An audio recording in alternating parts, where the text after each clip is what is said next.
Maayong buntag sa inyo sa makulimlim na Tuesday morning. But before anything else, maghatag sa tag a little devotional para maoya to ang mamahimong gabay as we go through the day.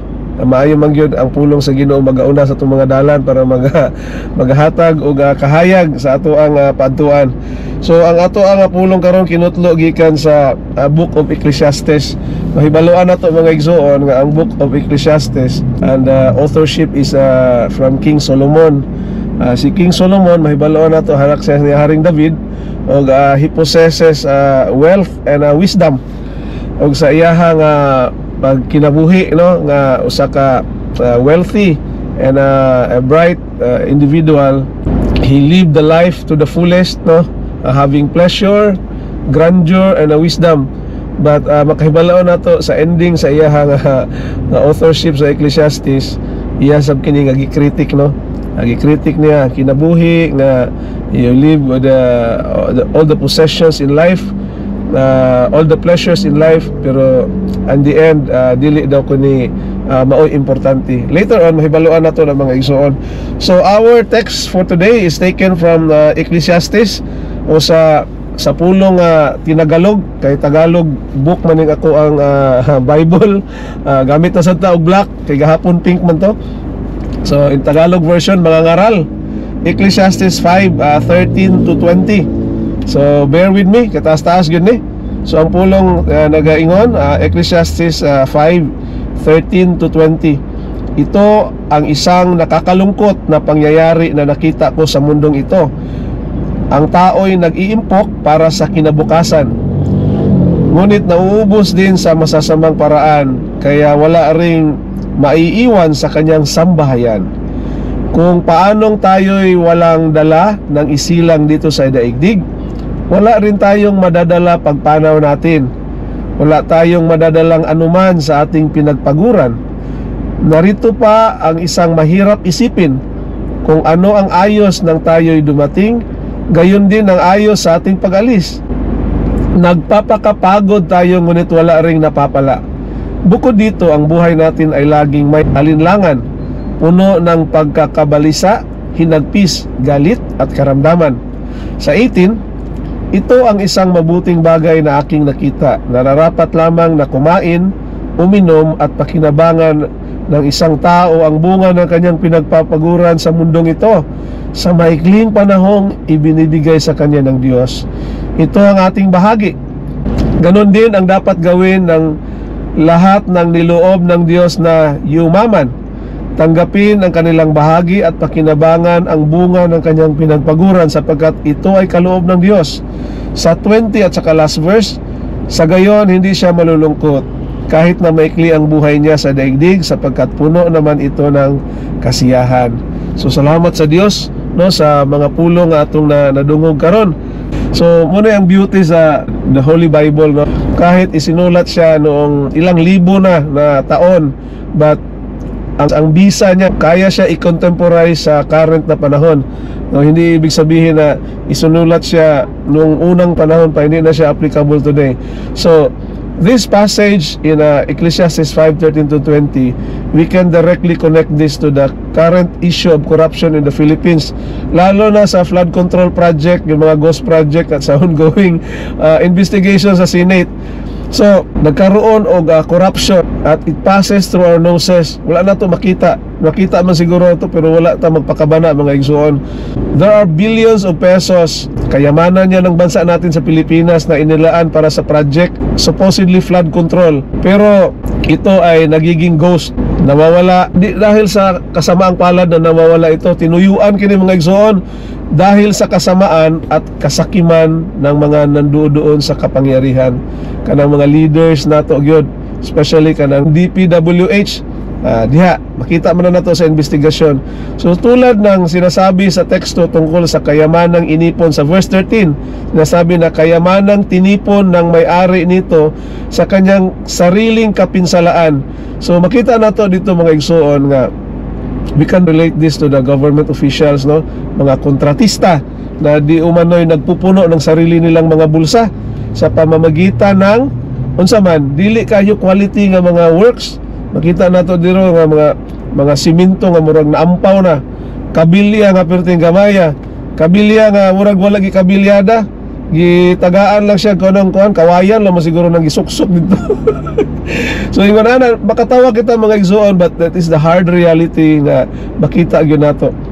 So pinupuno nila ang kanyang sarili habang ang naghihirap at nagsisipag ay nagdurusa sa baha na dapat sanay yung pera ng taong bayan napahimuslan unta nato, no? Ito po ay isang malaking kasalanan at saka malaking kasamaan.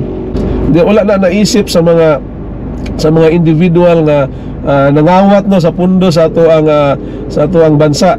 Ang mga ninakaw na kayamanan ay hindi magandang pamana. Tama po mga igsoon. Kung ikaw karon kontratista or opisyal sa gobyerno tapos gikawat nimo ang imong gipakaon sa imong mga anak, and later on sa kadaghan na sa imong kayamanan nga gitigom sa bangko or asa nimo na gilubong gilubong na lang nimo na kay dili na madawat sa bangko sa kadaghan, unya ipamana nimo siya sa imong mga anak, dili siya maayo, no? Ang imong kinawat, no? Nabi tay ginatawag karon ang mga nipo children nga dili na gyud sila makontento nga mo spend sila og kanang kwarta sa restaurant nga kanang piso-piso na lang, 100 mo spend ko sila hundreds of thousands tungod sa kadako sa kwarta nga gihatag siguro sa ilang mga ginikanan. So ingon ani mga igsoon, no, ang ninakaw na kayamanan ay hindi magandang pamana. Ito ay isang sumpa. Tunglo mga igsoon. Tunglo ang gihulat ni ana nga sangputanan sa mga bata nga magmana, no, kani mga kinawat sa gobyerno.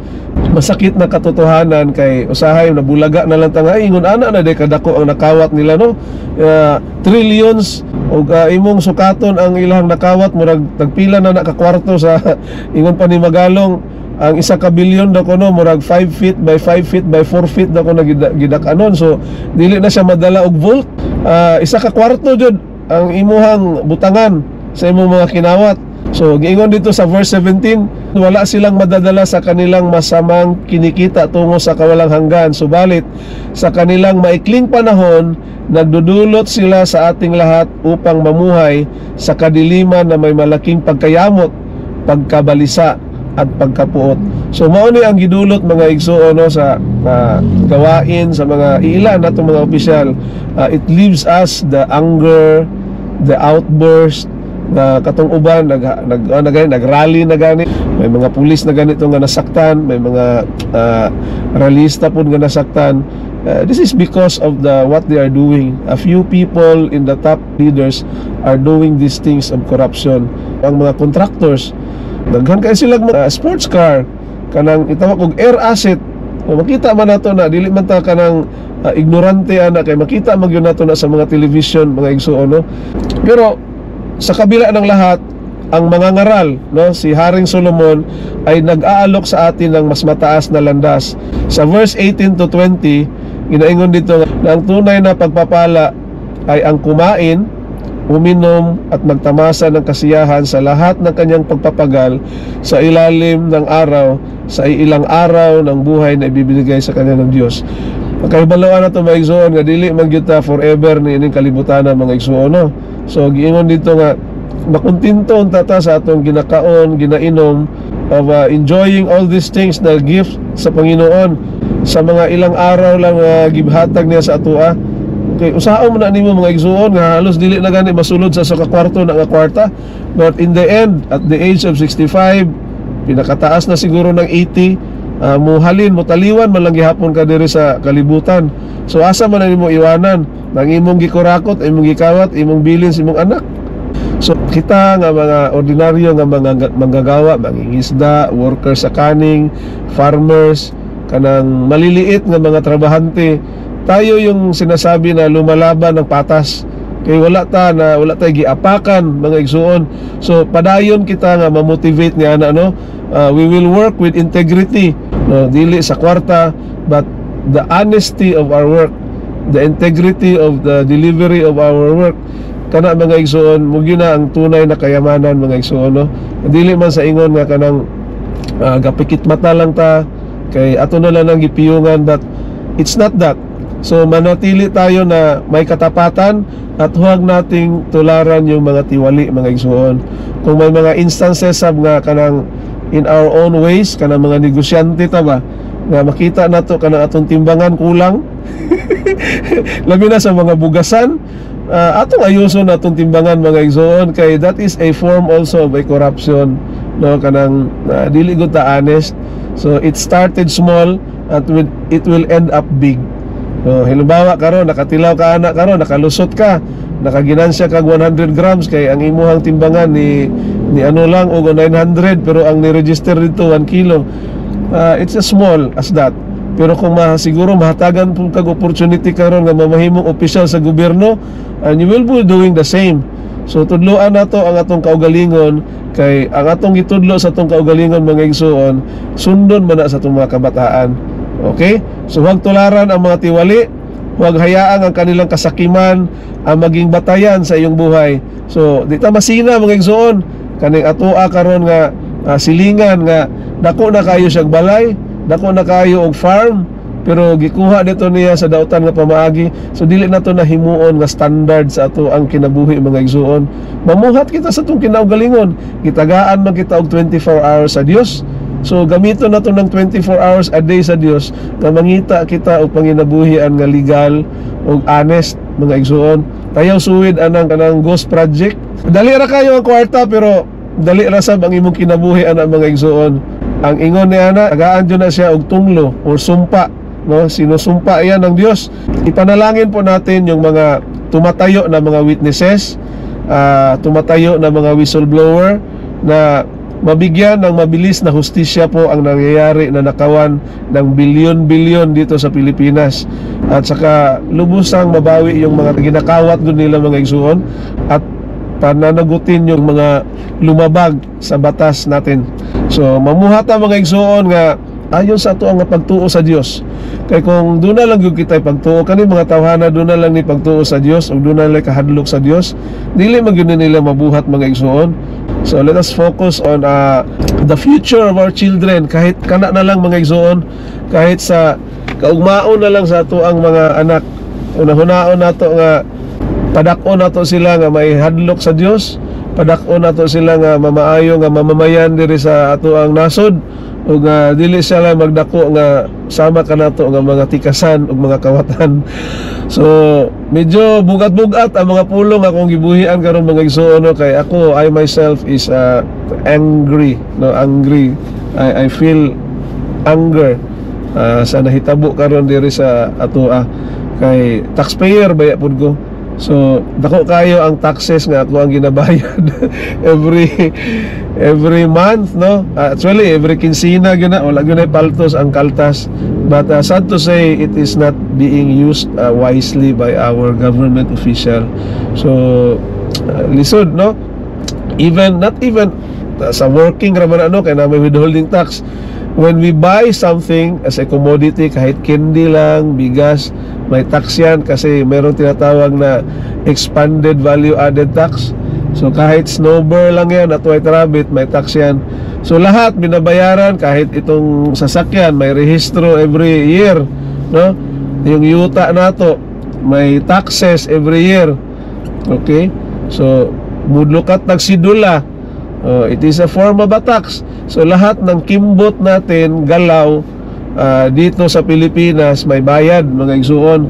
Basura, magpahipos kag basura, kayong public nga basura, nangulikta, libre naman unta na, pero mohatag Japon ka. Tanan nga gastuhonon, mo gasto gyud ta mga igsuon. And it is very sad. Okay laman unta na kung mapunta gyud sa tama gyud. So let us all be vigilant anak mga igsuon, and let us pray to those who are standing for the truth, labi na sa Senate, kanang ilang mga whistleblower din ha, proteksyonan unta na sila sa Dios, o magkaroon gyud og katumanan, o magkaroon gyud og hustisya, mabawi tong mga gikawat, og masilutan katong mga dapat masilutan, katong mga tiwali nga mga opisyal. Og pasalamat na lang kita nga kahit ingon ani rata, we are really honest sa ato ang mga ginatrabaho, kalipay lang ta mga igsoon, makakaon lang ta sa kaadlaw tulo ka beses, malipayon lang ta, mao ra man yun, as simple as that, because ayon sa Ecclesiastes nga itong nabasa, we are just given a limited time diri sa kalibutan, dili man ta forever. So unsa may gusto nimo nga legasya nga iwanan sa imuhang anak, sa imuhang silingan, unsa man to nga tawhana to, ay dato unta pero kawatan man di ay. So pangit nga legacy mga igsoon. So nining kabuntangon unta makaamgo ta, no, padayon kita sa pagkamaayo uban sa grasya sa atong buhi nga Dios. So dinhi na lang ko taman mga igsoon. I am spending 20 minutes of this video because this is very serious. Og salamat og unta ang atong buhi nga Dios magauban ka nato karon nga adlaw, proteksyonan kita sa mga pag-travel nato og tagaan tag kalipay sa atong ginabuhat every day of our life. Ug pungon unta kita sa kalinaw sa Dios, ug ang gugma sa Dios magpataliwala sa atong pamilya every day. In Jesus name, amen and amen. Bye bye.